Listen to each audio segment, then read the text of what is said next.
Hello, everyone, and welcome to another Premier Pundits podcast. Bonus edition, I'm hasten to add. We are joined once again by the fantasy doc Raj from 3CB Performance. Fantastic to have you back in the house, Raj, but obviously it's always bad news when we have to speak to you twice in 1 week. Lots happening, lots of updates, lots of injuries, lots of double game week fantasy teams in tatters. I want to take you to May home team first. I just want the inside line and what we could possibly know on Callum Wilson. We've had Steve Bruce speak ahead of this weekend's game. It's bad news, I'm afraid, for Newcastle supporters. Callum Wilson being involved in 60% of all of our goals this season. And the news from the Newcastle camp is that he will be out for at least 6 to 8 weeks, which isn't great news. Now, there isn't a lot around this, the specifics of the injury. Based on that type of timeline and maybe what you've seen from last weekend's game against Southampton, are you able to sort of shed any light with regards to the potential or the precise nature of that injury to Callum Wilson, Raj? Sure. So with that timeline, typically we're looking at probably between a grade 2 and grade 3, a moderate to severe hamstring injury. And my guess is that typically what happens is when you look at a bad hamstring tear, typically it's proximal closer to the origin of the muscle, the tendon area. If that muscle tears and it recoils past a certain length, then surgery is indicated. If it doesn't, then it's not. My guess is with this timeline, it's somewhere in that gray area, but they're not quite sure. And so you start with conservative and you want to see how it heals. You want to see how it evolves, how the player responds, and then you go from there. Unfortunately, there is a lot of gray area inherently with some of these injuries. Yeah, and that fits exactly with what you said when he talked about that 6 to 8 week timeline. Steve Bruce, always went on to add that, we still can't rule out potentially, a surgical intervention at this stage and going under the knife. If that was the case, would that maybe tend you to lean towards, that grade 3 total rupture? Yeah, absolutely. If he does go under the knife, that's saying that there was a grade 3 rupture or even a bad grade 2 that was not healing like they thought. And then that would be a 3-month timeline, which of course rules him out for the rest of the season. Yeah. I mean, this is a second sort of big hamstring injury of game week 23. We also seen the loss of Theo Walcott.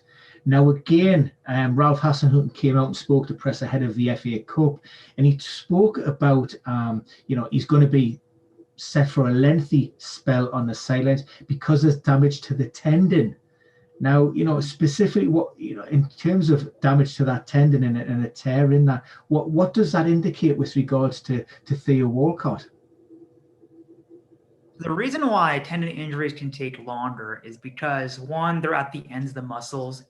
And secondly, they tend to take on more stress and they tend to respond to rehab slower. You have to kind of rebuild some of the properties. They're just built a little bit differently than muscles. And so, one, there's that. Secondly, if you don't take your time, it's easy to have a recurring injury and then create what we call some tendinopathy or tendonitis in that area. So these have a longer time course for those two reasons. Yeah, cool. And for people who maybe haven't seen the podcast before, we are, I'm in northeast of England and you're in LA on a completely different time zone. So you may have missed the update from Newcastle as well with regards to Fabian Schär. This is something that we touched upon, potential MCL damage. We speculated at maybe a 2-month return to play schedule, but we believed at that time that there was probably no surgical intervention required, given that he was still hoping to play this season. Steve Bruce has come out and said, look, Schär has already been under the knife and he's already had that procedure done. For Newcastle supporters, is that 2-month return to play guideline, does that still hold up given the fact that he's now had surgery on that knee? It really depends on what was damaged. That's what it comes down to. Now, with an MCL, if it was an MCL, I'm surprised they actually did it because typically you typically very rarely do you even need surgery on a grade 3 MCL injury. So this indicates to me that there's maybe something else going on. So then it's quite difficult to prognosticate because we don't really have any information on it. Yeah, cool. And that serves as a really nice segue into really, some would argue, Leicester City's player of the year, the fullback who's almost, he's come from nowhere to really become one of the first name on Brendan Rodgers' team sheets. Now, he was forced off during Wednesday night's FA Cup clash against Brighton. Looked a pretty innocuous landing. Now, Brendan Rodgers post-match said that he played down the incident. He said, look, it's maybe not as bad as how it initially looked on television.